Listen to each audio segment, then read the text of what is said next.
All right, here we go. So I'm going to jump into, what am I going to talk about in this session? Uh, I feel like I'm growing a lot right now. I feel like, like when I look back on my life and everything, um, and I was just actually having a conversation with my sweetheart about this. Um, what was it? Yesterday or the day before? I don't remember when it was, but my life has changed in ways that is very hard to put into words. Um, something happens when you gain awareness of yourself, when you gain awareness of issues that used to be present in your life and that no longer are, and also awareness of how you used to approach those issues and how that stuff just doesn't work anymore. And it's so interesting to reflect on that because it gives you some very serious and honest insight as to like how you can better grow moving forward. It's very interesting. It's very interesting.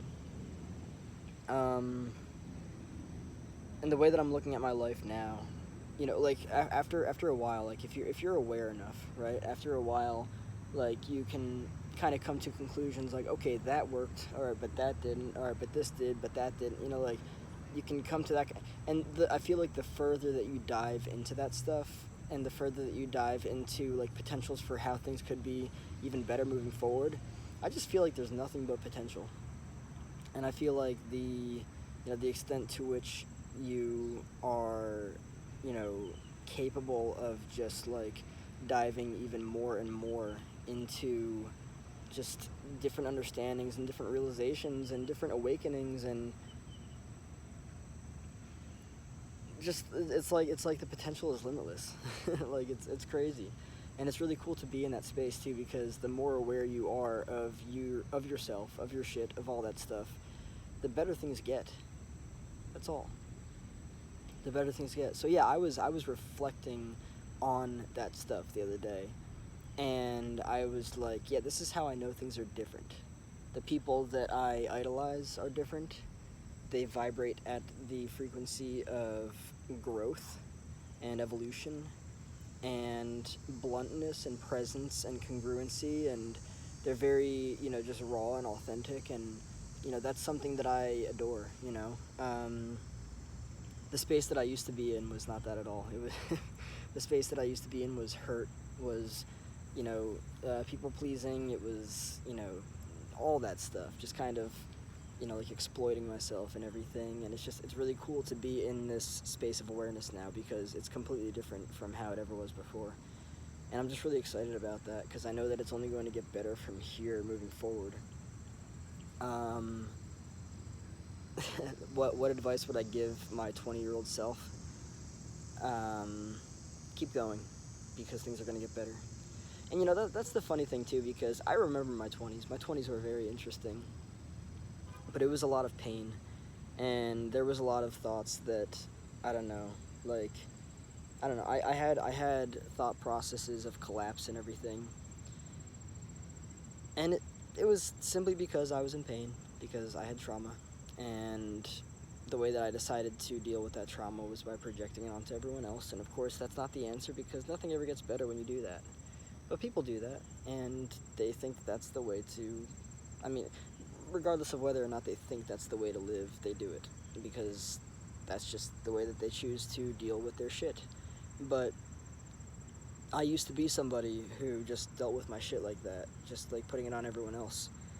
And one of the greatest decisions I ever made was to stop doing that and actually to, get honest and sincere help.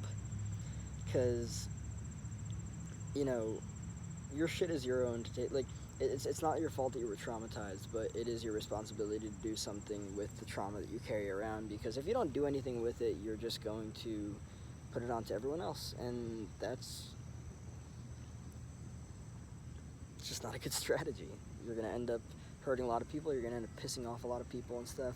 So, yeah, just kind of like reflecting on how my life is now, which is interesting because it's cool to be able to reflect on your life because when you take the time to consciously do that, you actually give yourself insight as to how things are going to be in the next, like, say for instance here, looking at my 20s, right, I remember exactly how everything was. Well, I actually don't, to be honest, because that was a whole different era of my life.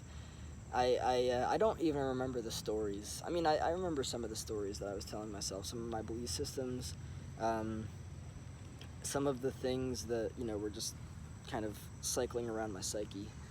Um, but like if I'm to look at that and to look at where I am now, oh well, geez, you know,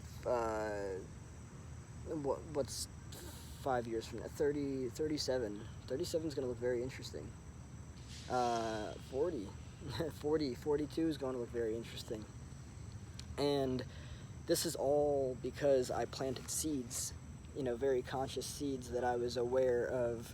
I mean, partly I was kind of just like, at some points in my life, I feel like I was just kind of throwing Hail Marys, like just, all the way over on this side of the spectrum, throwing it all the way over there. Let's see where this lands. Hopefully it lands somewhere good and productive and something incredible blossoms out of it, right? That's not always going to be the case. So I think that, earlier on in my life, I threw some very serious Hail Marys, and fortunately there was enough of a level of conscious awareness to be like, yeah, this right now is just not working anymore, and it's not going to. So you need to do something about it, and you need to make sure that which you do has a very serious effect on you moving forward. Because if you don't, you're going to wake up and you're not going to like where you are 10 years from now, 20 years from now, which, by the way, people do every day. There are people that are, I don't know, 60, 70, and they're waking up in deep misery and unhappiness because they don't deal with their shit. And so I just simply chose to be somebody who deals with